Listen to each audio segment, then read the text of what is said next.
PSC ഇൻഫിനിറ്റിലേക്ക് എല്ലാവർക്കും സ്വാഗതം. ക്ലാസ്സിലേക്ക് കടക്കാം. ഒന്നാമത്തെ ചോദ്യം, ഇന്ത്യൻ ഭരണഘടനാ കരട് സമിതിയുടെ അധ്യക്ഷൻ ആരായിരുന്നു? Doctor BR Ambedkar. ഇന്ത്യൻ ഭരണഘടനാ കരട് സമിതി അഥവാ ഡ്രാഫ്റ്റിംഗ് കമ്മിറ്റിയുടെ അധ്യക്ഷനാണ് ഡോക്ടർ BR അംബേദ്കർ. ഇന്ത്യൻ ഭരണഘടനാ നിർമ്മാണ സഭയുടെ ആദ്യ സമ്മേളനം നടന്നത് 1946 ഡിസംബർ 9. ഇന്ത്യൻ ഭരണഘടനാ നിർമ്മാണ സഭയുടെ ആദ്യ സമ്മേളനം നടന്നത് 1946 ഡിസംബർ 9. ഭരണഘടനയുടെ വകുപ്പ് 368 പ്രകാരം ഭരണഘടനയിൽ ഭേദഗതി വരുത്തുവാനുള്ള അധികാരം ആർക്കാണ്? പാർലമെന്റ്.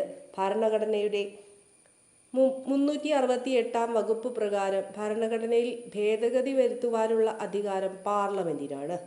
നിലവിലെ മൗലികാവകാശങ്ങളുടെ എണ്ണം എത്രയാണ്? 6. നിലവിൽ 6 മൗലികാവകാശങ്ങളാണുള്ളത്. ഇന്ത്യൻ ഭരണഘടനയിലെ മൗലിക കടമകൾ ഏത് രാജ്യത്തു നിന്നാണ് കടമെടുത്തത്? Soviet union. സോവിയറ്റ് യൂണിയനിൽ നിന്നുമാണ് ഇന്ത്യൻ ഭരണഘടന മൗലിക കടമകൾ എന്ന ആശയം കടമെടുത്തത്. കേരളത്തിൽ നിലനിന്നിരുന്ന സാമൂഹികമായ അസമത്വത്തിനെതിരെ മിശ്രഭോജനം സംഘടിപ്പിച്ച നവോത്ഥാന നായകനാണ് സഹോദരൻ അയ്യപ്പൻ. കേരളത്തിൽ നിലനിന്നിരുന്ന സാമൂഹികമായ അസമത്വത്തിനെതിരെ മിശ്രഭോജനം സംഘടിപ്പിച്ച നവോത്ഥാന നായകനാണ് സഹോദരൻ അയ്യപ്പൻ. കേരളത്തിൽ ഉപ്പ് സത്യാഗ്രഹത്തിന് നേതൃത്വം നൽകിയത് കേളപ്പൻ. കേരളത്തിൽ ഉപ്പ് സത്യാഗ്രഹത്തിന് നേതൃത്വം നൽകിയത് കേളപ്പൻ. കുളച്ചൽ യുദ്ധം നടന്ന വർഷം 1741. കുളച്ചൽ യുദ്ധം നടന്നത് 1741. ഇന്ത്യയിൽ ബ്രിട്ടീഷുകാർക്കെതിരെ നടന്ന ആദ്യ സംഘടിത കലാപമാണ് ആറ്റിങ്ങൽ കലാപം. ഇന്ത്യയിൽ ബ്രിട്ടീഷുകാർക്കെതിരെ നടന്ന ആദ്യ സംഘടിത കലാപമാണ് ആറ്റിങ്ങൽ കലാപം. സ്വദേശാഭിമാനി പത്രത്തിൻ്റെ സ്ഥാപകനാണ് വക്കം മൗലവി. സ്വദേശാഭിമാനി പത്രത്തിൻ്റെ സ്ഥാപകനാണ് വക്കം മൗലവി. സർവൻസ് ഓഫ് ഇന്ത്യ സൊസൈറ്റി എന്ന സംഘടന രൂപീകരിച്ചത് Gopalakrishna Gokhale. Servants of India society എന്ന സംഘടന സ്ഥാപിച്ചത് ഗോപാലകൃഷ്ണ ഗോഖലെ. ഇന്ത്യൻ സ്വാതന്ത്ര്യ സമരത്തിൻ്റെ വന്ധ്യ വയോധിക എന്നറിയപ്പെടുന്നത് അരുണ ആസഫ് അലി. ഇന്ത്യൻ സ്വാതന്ത്ര്യ സമരത്തിൻ്റെ വന്ധ്യവയോധിക എന്നറിയപ്പെടുന്നത് അരുണ ആസിഫ് അലി. ചേരുംപടി ചേർക്കുക. ചമ്പാരൻ സത്യാഗ്രഹം 1917. നിസ്സഹകരണ സമരം 1920.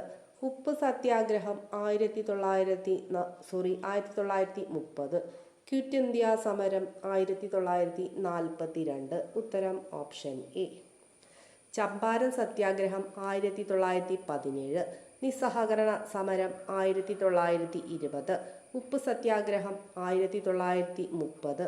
ക്വിറ്റ് ഇന്ത്യ സമരം 1942. ഏത് സംസ്ഥാനത്തിൻ്റെ തനത് കലാരൂപമാണ് കഥക്? ഉത്തർപ്രദേശ്. ഉത്തർപ്രദേശിൻ്റെ തനത് കലാരൂപമാണ് കഥക്. ഇന്ത്യൻ സ്വാതന്ത്ര്യ സമരത്തിൻ്റെ ഭാഗമായി സ്വദേശി പ്രസ്ഥാനം ആരംഭിച്ചത് ഏത് വർഷമാണ്? 1905 ആഗസ്റ്റ് 7. ഇന്ത്യൻ സ്വാതന്ത്ര്യ സമരത്തിൻ്റെ ഭാഗമായി സ്വദേശി പ്രസ്ഥാനം ആരംഭിച്ചത് 1905 ആഗസ്റ്റ് 7. ആദ്യ ബ്രിക്സ് യുവജനോത്സവത്തിൻ്റെ വേദി റഷ്യ. ആദ്യ ബ്രിക്സ് യുവജനോത്സവത്തിൻ്റെ വേദി റഷ്യ. ഇന്ത്യയിലെ ആദ്യ ഡിജിറ്റൽ ഗ്രീൻഫീൽഡ് വിമാനത്താവളം നവി മുംബൈ. ഇന്ത്യയിലെ ആദ്യ ഡിജിറ്റൽ ഗ്രീൻഫീൽഡ് വിമാനത്താവളമാണ് നവി മുംബൈ. താഴെ തന്നിരിക്കുന്ന വാക്യങ്ങൾ ഏത് സ്വാതന്ത്ര്യ സമര സേനാനിയുടെ മരണത്തെക്കുറിച്ചാണ് നെഹ്റു പ്രതിപാദിച്ചിരിക്കുന്നത്? നമ്മുടെ ജീവിതത്തിൽ നിന്നും പ്രകാശം മറഞ്ഞു പോയിരിക്കുന്നു, എവിടെയും ഇരുട്ടാണ്. ഇതാരുടെ വരികളാണ്? നമ്മുടെ ജീവിതത്തിൽ നിന്ന് പ്രകാശം മറഞ്ഞു പോയിരിക്കുന്നു, എവിടെയും ഇരുട്ടാണ്. ഇത് ഗാന്ധിജിയുടെ മരണത്തെക്കുറിച്ച് നെഹ്റു പ്രതിപാദിച്ചിരിക്കുന്ന വാചകങ്ങളാണിത്. ഉത്തരം ഓപ്ഷൻ സി. ഏതൊക്കെ രാജ്യങ്ങൾ തമ്മിലായിരുന്നു 1966 ജനുവരി 10 നിലവിൽ വന്ന താഷ്കന്റ് കരാറിൽ ഒപ്പുവെച്ചത്? ഇന്ത്യയും പാകിസ്ഥാനും. ഇന്ത്യയും പാകിസ്ഥാനും തമ്മിലായിരുന്നു 1966 ജനുവരി 10 നിലവിൽ വന്ന താഷ്കന്റ് കരാറിൽ ഒപ്പുവെച്ചത്. നാട്ടുരാജ്യങ്ങളെ ഇന്ത്യൻ യൂണിയനിൽ ചേർക്കുന്നതിന് ലയനക്കരാർ രൂപീകരിച്ചു. ഈ ലയനക്കരാറിന് രൂപം നൽകിയ വ്യക്തികൾ ആരെല്ലാമാണ്? സർദാർ വല്ലഭായ് പട്ടേലും BP മേനോനും. നാട്ടുരാജ്യങ്ങളെ ഇന്ത്യൻ യൂണിയനിൽ ചേർക്കുന്നതിന് ലയനക്കരാർ രൂപീകരിച്ചു. ഈ ലയനക്കരാറിന് രൂപം നൽകിയ വ്യക്തികളാണ് സർദാർ വല്ലഭായ് പട്ടേലും BP മേനോനും. ഉത്തരം വരുന്നത് ഓപ്ഷൻ സി 1ഉം 4ഉം. ഏത് വിദേശ രാജ്യത്തിൻ്റെ സഹായത്തോടു കൂടിയാണ് ബൊക്കാറോയിലെ ഇരുമ്പുരുക്ക് വ്യവസായശാല സ്ഥാപിച്ചത്? Soviet union. സോവിയറ്റ് യൂണിയന്റെ സഹായത്തോടു കൂടിയാണ് ബൊക്കാറോയിലെ ഇരുമ്പുരുക്ക് വ്യവസായശാല സ്ഥാപിതമായത്. 1950 മാർച്ച് 15 നിലവിൽ വന്ന ആസൂത്രണ കമ്മീഷന്റെ വൈസ് ചെയർമാൻ ആരായിരുന്നു? ഗുൽസാരിലാൽ നന്ദ. 1950 മാർച്ച് 15 നിലവിൽ വന്ന ആസൂത്രണ കമ്മീഷന്റെ വൈസ് ചെയർമാനാണ് ഗുൽസാരിലാൽ നന്ദ. ഇന്ത്യയുടെ മുഖ്യ തെരഞ്ഞെടുപ്പ് കമ്മീഷണർ ആരാണ്? ശ്രീ ഗ്യാനേഷ് കുമാർ. ഇന്ത്യയുടെ മുഖ്യ തെരഞ്ഞെടുപ്പ് കമ്മീഷണറാണ് ശ്രീ ഗ്യാനേഷ് കുമാർ. മലയാള സിനിമയിലെ സമഗ്ര സംഭാവനയ്ക്ക് 2023 JC ഡാനിയേൽ പുരസ്കാരത്തിന് അർഹനായ വ്യക്തി ആരാണ്? ഷാജി N കരുൺ. മലയാള സിനിമയിലെ സമഗ്ര സംഭാവനയ്ക്ക് 2023 JC ഡാനിയേൽ പുരസ്കാരത്തിന് അർഹനായ വ്യക്തിയാണ് ഷാജി N കരുൺ. ഇന്ത്യയിൽ ഖാരിഫ്, റാബി, സൈദ് എന്നീ 3 കാർഷിക കാലങ്ങളാണുള്ളത്. ഈ കാർഷിക കാലങ്ങളുടെ സവിശേഷതകളാണ് ചുവടെ തന്നിരിക്കുന്നത്. ഇവയിൽ ശരിയായവ കണ്ടെത്തുക. തെക്ക് പടിഞ്ഞാറൻ മൺസൂണിനോട് ചേർന്ന് വരുന്നതാണ് ഖാരിഫ്. തെക്ക് പടിഞ്ഞാറൻ മൺസൂണിനോട് ചേർന്ന് വരുന്നതാണ് ഖാരിഫ്. ദൈർഘ്യം കുറഞ്ഞ വേനൽക്കാല കാർഷിക കാലമാണ് സൈദ്. ദൈർഘ്യം കുറഞ്ഞ വേനൽക്കാല കാർഷിക കാലമാണ് സൈദ്. ഗോതമ്പ്, പയറുവർഗ്ഗങ്ങൾ, കടുക് മുതലായവയുടെ കൃഷിക്കാലമാണ് റാബി. ഗോതമ്പ്, പയറുവർഗ്ഗങ്ങൾ, കടുക് മുതലായവയുടെ കൃഷിക്കാലമാണ് റാബി. ഫെബ്രുവരി മാസത്തോടെ റാബി കാലം അവസാനിക്കുന്നു. ഫെബ്രുവരി മാസത്തോടെ റാബി കാലം അവസാനിക്കുന്നു. തന്നിരിക്കുന്ന എല്ലാ പ്രസ്താവനകളും ശരിയാണ്. ഉത്തരം ഓപ്ഷൻ സി. ഇവയെല്ലാം ശരിയാണ്. 26ാമത്തെയും 27ാമത്തെയും ചോദ്യങ്ങൾ PSC ഡിലീറ്റ് ചെയ്തിട്ടുണ്ട്. ഇന്ത്യയിൽ ഏറ്റവും പഴക്കം ചെന്ന പർവ്വത നിരകളാണ് ആരവല്ലി. ഇന്ത്യയിലെ ഏറ്റവും പഴക്കം ചെന്ന പർവ്വത നിരകളാണ് ആരവല്ലി. ചുവടെ കൊടുത്തിരിക്കുന്നവയിൽ ഉത്തരേന്ത്യൻ സമതലങ്ങളുടെ സവിശേഷതകളിൽ ഉൾപ്പെടാത്തത് കണ്ടെത്തുക. ഉത്തരം ഓപ്ഷൻ ബി. ഇവയൊന്നുമല്ല. ഫലഭൂയിഷ്ഠമായ മണ്ണ്, നദികളാൽ ജലസമൃദ്ധം, നിരപ്പാർന്ന ഭൂപ്രദേശം, ജനനിബിഡം ഇവയെല്ലാം ഉത്തരേന്ത്യൻ സമതലങ്ങളുടെ സവിശേഷതകളിൽ ഉൾപ്പെടുന്നു. 2025 ICC വനിതാ ലോകകപ്പിൽ ഇന്ത്യൻ വനിതാ ക്രിക്കറ്റ് ടീമിന്റെ ക്യാപ്റ്റൻ ആര്? ഹർമൻപ്രീത് കൗർ. 2025 ICC വനിതാ ലോകകപ്പിൽ ഇന്ത്യൻ വനിതാ ക്രിക്കറ്റ് ടീമിന്റെ ക്യാപ്റ്റനായിരുന്നു ഹർമൻപ്രീത് കൗർ. ഇന്ത്യൻ സിനിമയ്ക്ക് നൽകിയ സംഭാവനകൾക്ക് 2023 ദാദാസാഹിബ് ഫാൽക്കെ പുരസ്കാരം ലഭിച്ചത് മോഹൻലാൽ. ഇന്ത്യൻ സിനിമയ്ക്ക് നൽകിയ സംഭാവനകൾക്ക് 2023 ദാദാസാഹിബ് ഫാൽക്കെ പുരസ്കാരം ലഭിച്ചത് മോഹൻലാലിനാണ്. മുണ്ടക്കൈ ചൂരൽമല ഉരുൾപൊട്ടൽ ദുരന്തത്തെ തുടർന്ന് പ്രതിസന്ധിയിലായ വയനാട് ടൂറിസത്തെ തിരികെ പിടിക്കാൻ ടൂറിസം വകുപ്പ് ആരംഭിച്ച ക്യാമ്പയിൻ്റെ പേരാണ് എൻ്റെ കേരളം എന്നും സുന്ദരം. മുണ്ടക്കൈ ചൂരൽമല ഉരുൾപൊട്ടൽ ദുരന്തത്തെ തുടർന്ന് പ്രതിസന്ധിയിലായ വയനാട് ടൂറിസത്തെ തിരികെ പിടിക്കാൻ ടൂറിസം വകുപ്പ് ആരംഭിച്ച ക്യാമ്പയിൻ്റെ പേരാണ് എൻ്റെ കേരളം എന്നും സുന്ദരം. അന്താരാഷ്ട്ര ബഹിരാകാശ നിലയം സന്ദർശിക്കുന്ന ആദ്യത്തെ ISRO ബഹിരാകാശ യാത്രികൻ ആരാണ്? ശുഭാംശു ശുക്ല. അന്താരാഷ്ട്ര ബഹിരാകാശ നിലയം സന്ദർശിക്കുന്ന ആദ്യത്തെ ISRO ബഹിരാകാശ യാത്രികനാണ് ശുഭാംശു ശുക്ല. പശ്ചിമഘട്ട പർവ്വതനിരകൾ കേരളത്തിന്റെ ഏത് ദിക്കിലാണ് സ്ഥിതി ചെയ്യുന്നത്? കിഴക്ക്. പശ്ചിമഘട്ട പർവ്വതനിരകൾ കേരളത്തിന്റെ കിഴക്കൻ ദിക്കിലാണ് സ്ഥിതി ചെയ്യുന്നത്. നദികളും അവയുടെ ഉത്ഭവസ്ഥാനങ്ങളുമാണ് ചുവടെ തന്നിരിക്കുന്നത്. ഇവയിൽ ശരിയല്ലാത്തത് എടുത്തെഴുതുക. ഉത്തരം ഓപ്ഷൻ സി 4 മാത്രം. 4ാമത്തെ പ്രസ്താവന തെറ്റാണ്. നെയ്യാർ ഉത്ഭവിക്കുന്നത് അഗസ്ത്യമലയിൽ നിന്നും. പെരിയാർ നദി ശിവഗിരി മല. ഭാരതപ്പുഴ ഉത്ഭവിക്കുന്നത് ആനമലയിൽ നിന്നുമാണ്. നെയ്യാർ നദി ഉത്ഭവിക്കുന്നത് അഗസ്ത്യമല. പെരിയാർ നദി ശിവഗിരിമല. ഭാരതപ്പുഴ ഉത്ഭവിക്കുന്നത് ആനമല. കേരളത്തിലെ ജലവൈദ്യുത പദ്ധതികളുമായി ബന്ധപ്പെട്ട ശരിയായ പ്രസ്താവനകൾ ഏതൊക്കെയാണ്? കേരളത്തിൽ ഏറ്റവും കൂടുതൽ ഉൽപ്പാദിപ്പിക്കപ്പെടുന്ന വൈദ്യുതി ജലവൈദ്യുതിയാണ്. കേരളത്തിൽ ഏറ്റവും കൂടുതൽ ഉൽപ്പാദിപ്പിക്കപ്പെടുന്ന വൈദ്യുതിയാണ് ജലവൈദ്യുതി. ഏറ്റവും കൂടുതൽ ജലവൈദ്യുത പദ്ധതികൾ ഉള്ളത് ഇടുക്കി ജില്ലയിലാണ്. കേരളത്തിൽ ഏറ്റവും കൂടുതൽ ജലവൈദ്യുത പദ്ധതി ഉള്ളത് ഇടുക്കി ജില്ലയിലാണ്. 1ഉം 4ഉം പ്രസ്താവനകൾ ശരിയാണ്. ഉത്തരം ഓപ്ഷൻ ഡി. കേരളത്തിലെ ഏറ്റവും ചെറിയ ജില്ല ഏത്? ആലപ്പുഴ ജില്ല. കേരളത്തിലെ ഏറ്റവും ചെറിയ ജില്ലയാണ് ആലപ്പുഴ. കേരളത്തിലെ തദ്ദേശ സ്വയംഭരണ വകുപ്പ് മേൽനോട്ടം വഹിക്കുന്ന സംരംഭങ്ങളും അവയുടെ ലക്ഷ്യങ്ങളും ചുവടെ നൽകിയിരിക്കുന്നു. ഓരോ സംരംഭത്തിൻ്റെയും ലക്ഷ്യത്തെ സൂചിപ്പിക്കുന്ന ഓപ്ഷൻ കണ്ടെത്തുക. ഒരു ഭാഗത്ത് സംരംഭവും മറുഭാഗത്ത് ലക്ഷ്യവും തന്നിട്ടുണ്ട്. സുഭോജനം. ശുചിത്വമുള്ളതും സംരക്ഷിതവുമായ ഭക്ഷണ വിതരണം ഉറപ്പാക്കുക. സുഭോജനത്തിന്റെ ലക്ഷ്യമാണ് ശുചിത്വമുള്ളതും സംരക്ഷിതവുമായ ഭക്ഷണ വിതരണം ഉറപ്പാക്കുക എന്നത്. ആശ്വാസ്. വൃക്ക രോഗികൾക്ക് സൗജന്യ ഡയാലിസിസ് ചികിത്സ. ആശ്വാസ്. വൃക്ക രോഗികൾക്ക് സൗജന്യ ഡയാലിസിസ് ചികിത്സ. ഇനി ഞാൻ ഒഴുകട്ടെ. നീർച്ചാലുകളുടെ ജനകീയ വീണ്ടെടുപ്പ്. ഇനി ഞാൻ ഒഴുകട്ടെ എന്നത് നീർച്ചാലുകളുടെ ജനകീയ വീണ്ടെടുപ്പ്. പച്ചത്തുരുത്ത്. തരിശു സ്ഥലങ്ങൾ കണ്ടെത്തി സ്വാഭാവിക ജൈവ വൈവിധ്യ പ്രദേശങ്ങളാക്കി മാറ്റി സംരക്ഷിക്കുക. പച്ചത്തുരുത്ത് തരിശു സ്ഥലങ്ങൾ കണ്ടെത്തി സ്വാഭാവിക ജൈവ വൈവിധ്യ പ്രദേശങ്ങളായി മാറ്റി സംരക്ഷിക്കുക.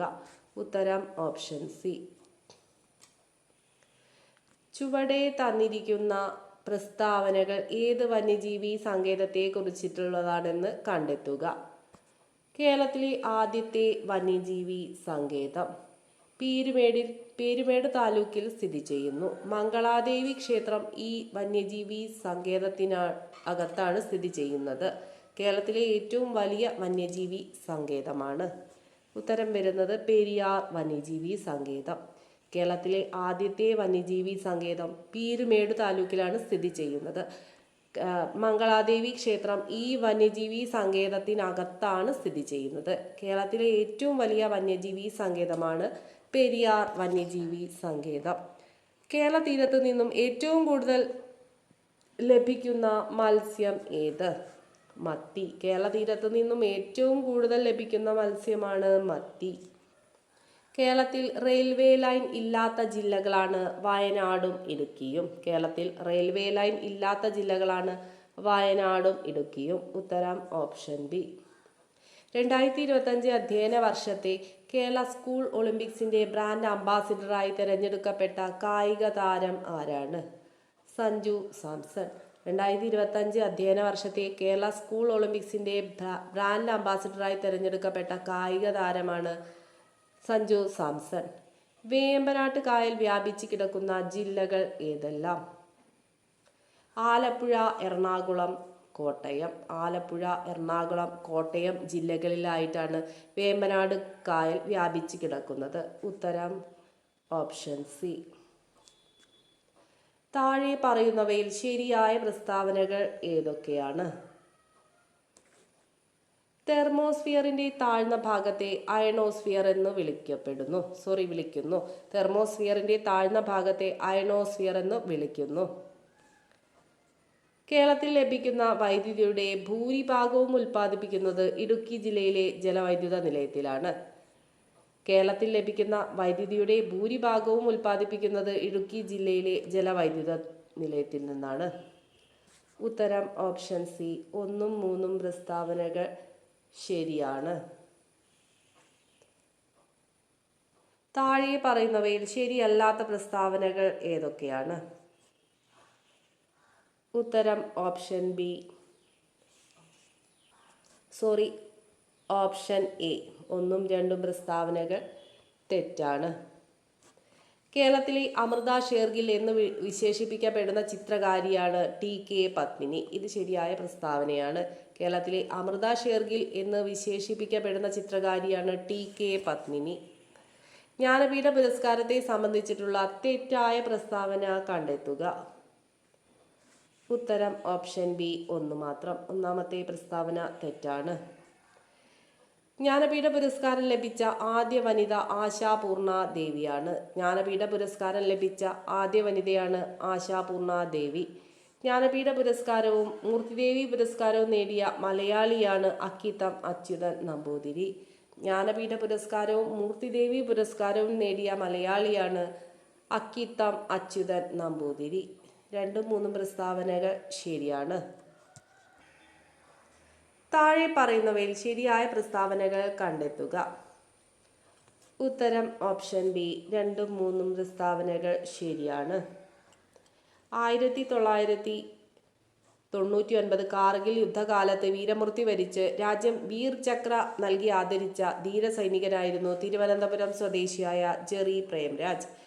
1999 കാർഗിൽ യുദ്ധകാലത്തെ പ്രവർത്തനങ്ങൾക്ക് വീർ ചക്ര നൽകിയ രാജ്യം ആദരിച്ച ധീര സൈനികനായിരുന്നു എറണാകുളം സ്വദേശിയായ ആർ വിശ്വനാഥൻ. 2ഉം 3ഉം പ്രസ്താവനകൾ ശരിയാണ്. 2024 T20 ക്രിക്കറ്റ് ലോകകപ്പിൽ യഥാക്രമം player of the series, player of the match ആയി തെരഞ്ഞെടുക്കപ്പെട്ട കായിക താരങ്ങൾ ആരെല്ലാമാണ്? Jasprit Bumrah, Virat Kohli. Player of the series പുരസ്കാരം ലഭിച്ചത് ജസ്പ്രീത് ബുംറയ്ക്കും പ്ലെയർ ഓഫ് ദ മാച്ച് ആയിട്ട് തിരഞ്ഞെടുക്കപ്പെട്ടത് വിരാട് കോഹ്ലിയുമാണ്. 2023 നോബൽ സമ്മാനം നേടിയവരുമായി ബന്ധപ്പെട്ട ചില വസ്തുതകളാണ് താഴെ കൊടുത്തിട്ടുള്ളത്. ഇവയിൽ ശരിയായവ കണ്ടെത്തുക. ഉത്തരം ഓപ്ഷൻ സി 1ഉം 3ഉം പ്രസ്താവനകൾ ശരിയാണ്. യോൺ ഫോസ്റ്റെ, സാഹിത്യം, നോർവീജിയൻ നാടകകൃത്ത്. ക്ലോഡിയ ഗോൾഡിൻ, സാമ്പത്തിക ശാസ്ത്രം, US സാമ്പത്തിക ശാസ്ത്രജ്ഞ. 1ഉം 3ഉം പ്രസ്താവനകൾ ശരിയാണ്. ഉത്തരം ഓപ്ഷൻ സി.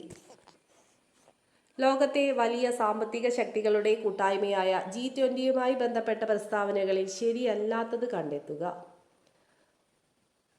ഉത്തരം ഓപ്ഷൻ എ 2ഉം 3ഉം പ്രസ്താവനകൾ തെറ്റാണ്. ഉത്തരം വരുന്നത് ആസ്ഥാനമില്ല. G20 കൂട്ടായ്മയ്ക്ക് ആസ്ഥാനമില്ല. റഷ്യ ഉക്രൈൻ സംഘർഷത്തിൽ കുടുങ്ങിപ്പോയ ഇന്ത്യക്കാരെ നാട്ടിലെത്തിക്കാൻ കേന്ദ്ര സർക്കാർ ആരംഭിച്ച ദൗത്യമാണ് ഓപ്പറേഷൻ ഗംഗ. റഷ്യ ഉക്രൈൻ സംഘർഷത്തിൽ കുടുങ്ങിപ്പോയ ഇന്ത്യക്കാരെ നാട്ടിലെത്തിക്കാൻ കേരള സർക്കാർ ആരംഭിച്ച ദൗത്യമാണ് ഓപ്പറേഷൻ ഗംഗ. കേരളത്തിൽ ഉരുൾപൊട്ടലുമായി ബന്ധപ്പെട്ട ശരിയല്ലാത്ത പ്രസ്താവനകൾ ഏതെല്ലാമാണ്? ഉത്തരം ഓപ്ഷൻ സി 2 മാത്രം. 2ാമത്തെ പ്രസ്താവന തെറ്റാണ്. കേരളത്തിൽ ഉരുൾപൊട്ടൽ സാധ്യതയില്ലാത്ത ജില്ലയാണ് ആലപ്പുഴ.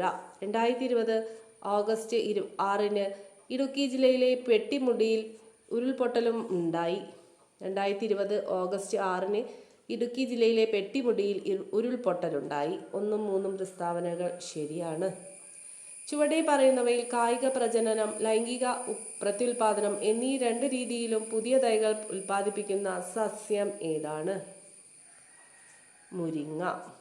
ദഹനരസങ്ങളുടെ ഉൽപാദനവുമായി ബന്ധപ്പെട്ട് ചുവടെ കൊടുത്തിരിക്കുന്നതിൽ ശരിയായ ജോഡികൾ ഏത്?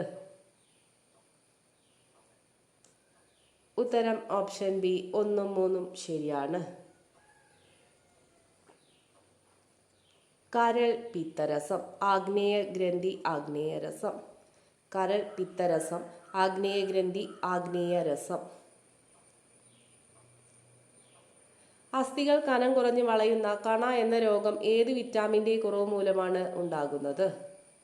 Vitamin D. വിറ്റാമിൻ ഡിയുടെ കുറവ് മൂലമാണ് അസ്ഥികൾ കനം കുറഞ്ഞു വളയുന്ന കണ എന്ന രോഗം ഉണ്ടാകുന്നത്. 56-ാമത്തെ ചോദ്യം PSC ഡിലീറ്റ് ചെയ്തിട്ടുണ്ട്. 57-ാമത്തെ ചോദ്യം കേരള കാർഷിക സർവകലാശാലയുടെ ആസ്ഥാനമായ മണ്ണുത്തി ഏത് ജില്ലയിലാണ്? തൃശ്ശൂർ. പവിത്ര, അന്നപൂർണ എന്നിവ ഏത് വിളയുടെ സങ്കര ഇനം വിത്തുകളാണ്? നെല്ല്. കേരളത്തിൽ ഏത് വന്യജീവിയുടെ ആക്രമണത്തിലാണ് മനുഷ്യന് ഏറ്റവും കൂടുതൽ ജീവഹാനി നേരിട്ടിട്ടുള്ളത്? കാട്ടാന. ആഗോള കത്തോലിക്ക സഭയുടെ ഇപ്പോഴത്തെ തലവനാണ് ലിയോ 14. ആഗോള കത്തോലിക്ക സഭയുടെ ഇപ്പോഴത്തെ തലവനാണ് ലിയോ 14.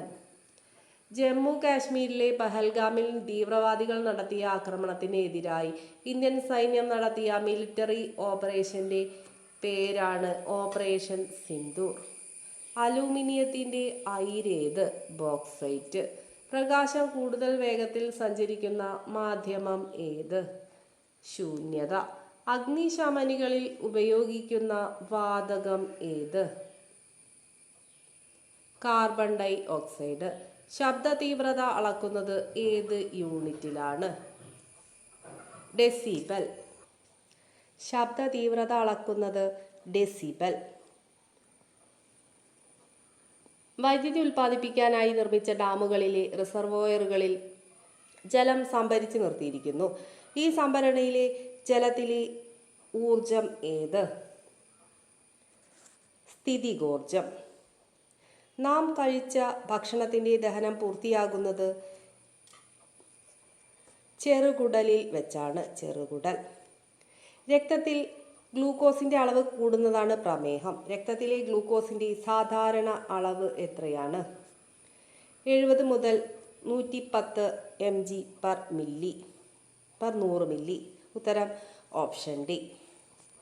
സ്ത്രീ സുരക്ഷ ലക്ഷ്യമാക്കി കേരള സർക്കാർ നടപ്പിലാക്കി വരുന്ന പദ്ധതിയാണ് നിർഭയ. സ്ത്രീ സുരക്ഷ ലക്ഷ്യമാക്കി കേരള സർക്കാർ നടപ്പിലാക്കി വരുന്ന പദ്ധതിയാണ് നിർഭയ. നൽകിയിരിക്കുന്നവയിൽ വായുജന്യ രോഗങ്ങൾ ഏതെല്ലാമാണ്? ഉത്തരം ഓപ്ഷൻ ഡി. ക്ഷയം, ചിക്കൻ പോക്സ്. ക്ഷയവും ചിക്കൻ പോക്സും വായുജന്യ രോഗങ്ങളാണ്. എയ്ഡ്സ്, HIV ബാധയുമായി ബന്ധപ്പെട്ട് നൽകിയിരിക്കുന്ന പ്രസ്താവനകൾ പരിശോധിച്ച് അവയിൽ നിന്നും തെറ്റായവ കണ്ടെത്തുക. ഉത്തരം വരുന്നത് ഓപ്ഷൻ ബി. 2-3 പ്രസ്താവനകൾ തെറ്റാണ്. HIV ബാധിതരുമായുള്ള ലൈംഗിക ബന്ധം HIV പകരാനിടയാക്കുന്നു. HIV ബാധിതരുപയോഗിച്ച സൂചി, സിറിഞ്ച് എന്നിവ ഉപയോഗിക്കുന്നതിലൂടെ രോഗപകർച്ച ഉണ്ടാവാം. 1-4 പ്രസ്താവനകൾ ശരിയാണ്. നമ്മളോട് തെറ്റായതാണ് ചോദിച്ചത്. ഉത്തരം വരുന്നത് ഓപ്ഷൻ ബി. 2-3 പ്രസ്താവനകൾ തെറ്റായ പ്രസ്താവനകളാണ്. വവ്വാലുകളിൽ നിന്നും മനുഷ്യരിലേക്ക് പകരാവുന്ന ഒരു രോഗമാണ് നിപ്പ. കുഷ്ഠരോഗം കുട്ടികളിൽ രോഗാരംഭത്തിൽ തന്നെ കണ്ടെത്തി രോഗനിവാരണം വരുത്തുക എന്ന ലക്ഷ്യത്തോടു കൂടി ആരംഭിച്ച സർക്കാർ പദ്ധതിയാണ് ബാലമിത്ര. കുഷ്ഠരോഗം കുട്ടികളിൽ രോഗാരംഭത്തിൽ തന്നെ കണ്ടെത്തി രോഗനിവാരണം വരുത്തുക എന്ന ലക്ഷ്യത്തോടു കൂടി ആരംഭിച്ച സർക്കാർ പദ്ധതിയാണ് ബാലമിത്ര.